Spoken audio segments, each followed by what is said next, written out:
नमस्कार, मैं हूं प्रदीप कुमार। आप देख रहे हैं पॉलिटिकल आइडिया। पॉलिटिकल आइडिया के आज के इस अंक में आप सभी दर्शकों का बहुत बहुत स्वागत है। मित्रों, हम बारी बारी से बिहार विधानसभा चुनाव के संदर्भ में क्षेत्रवार भी आपके लिए चुनाव का परिणाम का विश्लेषण और अगले चुनाव में जो संभावना है उसका विश्लेषण लेकर आते रहे। आज आपके सामने प्रस्तुत है तिरहुत प्रमंडल का विश्लेषण। और इस तिरहुत प्रमंडल में 49 विधानसभा सीटें हैं और इस प्रमंडल में बहुत बड़ा अंतर ला सकता है एक चेहरा महागठबंधन में, मुकेश सहनी। क्यों? तो नाम से ही स्पष्ट है। तिरहुत का मतलब क्या है? तिरहुत मतलब तीर भुक्ति से बना है तिरहुत। तीर भुक्ति एक संस्कृत शब्द है। इसका मतलब होता है 3 नदियों के बीच में बसा हुआ इलाका। तो जब नदी होगा और नदी का किनारा होगा तो बात निषाद की नहीं होगी, संभव ही नहीं है।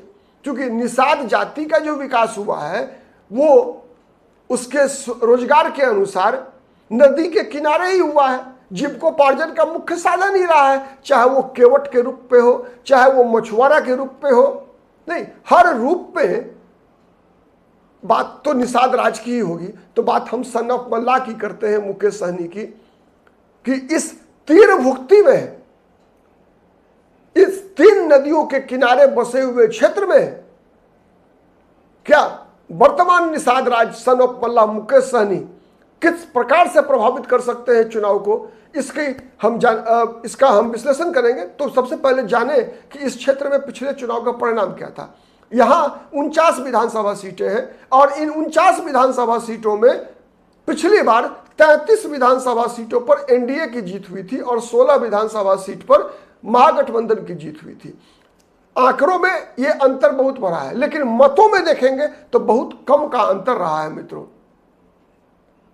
और अकेला मुकेश सहनी का प्रभाव यदि अगर चल गया, अगर जादू चल गया, उम्मीदवारों का चयन सही हो गया, तो यह आंकड़ा पलट जाएगा। जो अभी 33 दिख रहा है आपको एनडीए के पास था, वो 16 हो जाएगा, और जो 16 दिख रहा है आपको महागठबंधन के पास, वो 33 हो सकता है।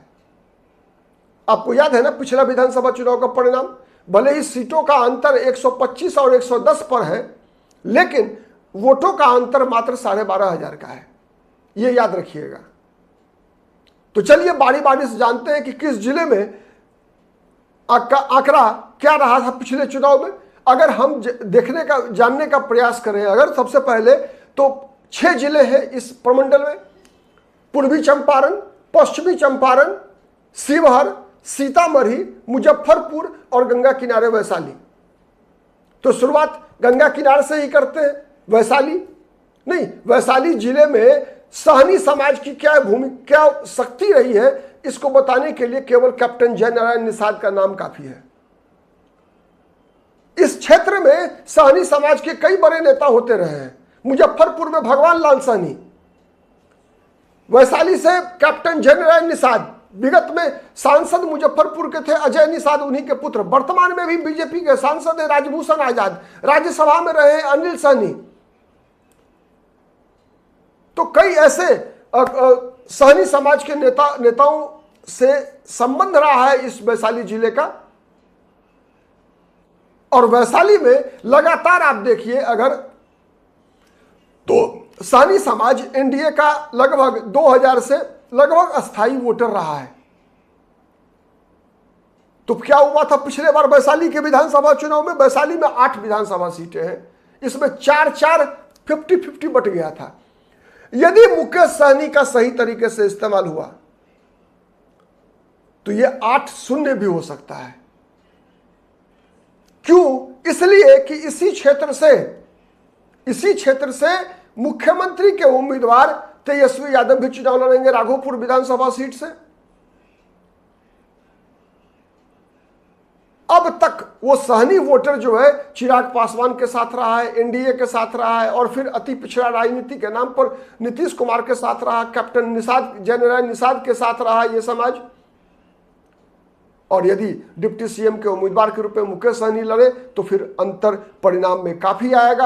अभी वर्तमान में यहां जो बीजेपी के पास 3 सीटें हैं इस जिले में, हाजीपुर, लालगंज और पातेपुर, और जनता दल यूनाइटेड के पास वैशाली सिद्धार्थ पटेल वहां से विधायक है। वहीं आरजेडी की 3 विधानसभा सीटें हैं, मुकेश कुमार रोशन है महुआ से, वहां महुआ विधानसभा सीट से तेज प्रताप यादव लड़ने की बात कर रहे हैं, राघोपुर से तेजस्वी यादव है, और फिर महनार विधानसभा सीट है, वहां से बीना सिंह है जो कि रामा सिंह की पत्नी है।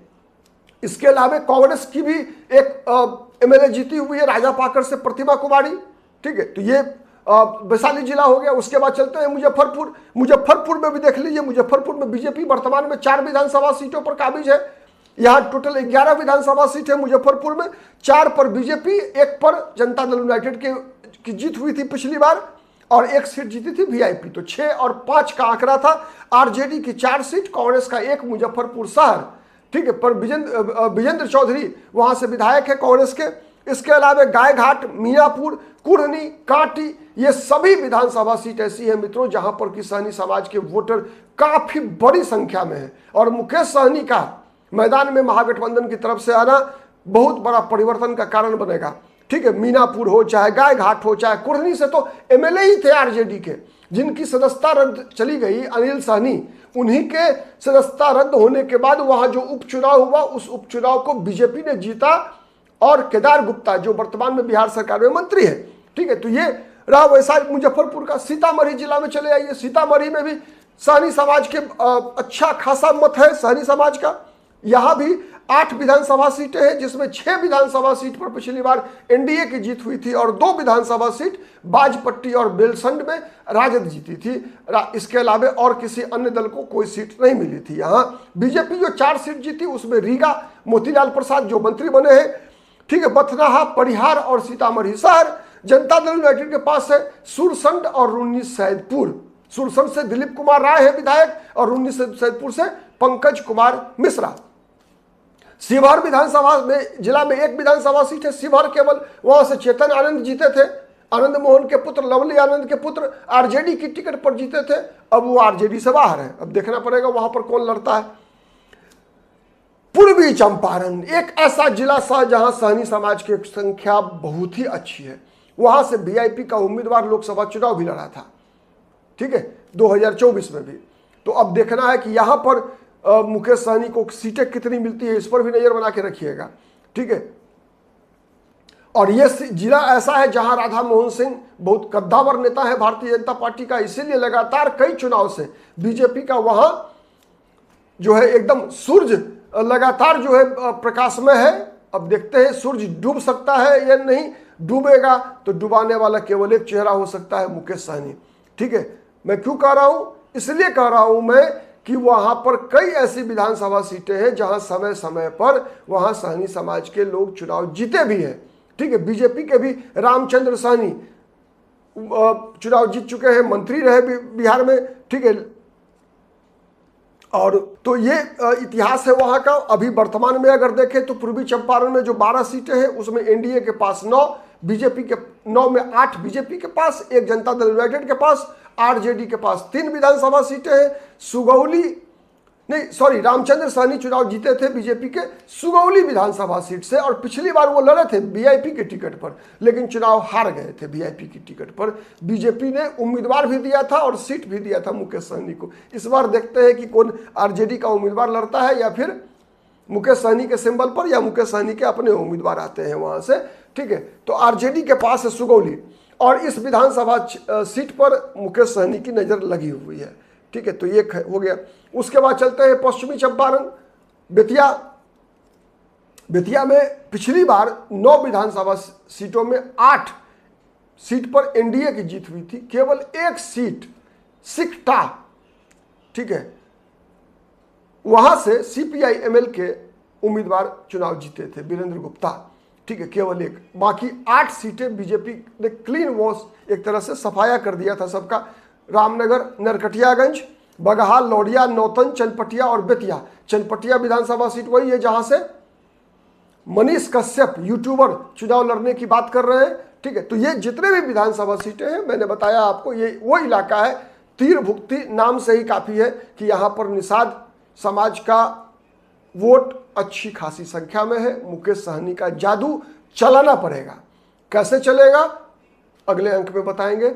लेकिन इस इलाके में मुकेश सहनी एक ऐसा सिक्का होगा जो चुनाव को परिणाम को प्रभावित कर सकता है। आज के लिए इतना ही। नमस्कार।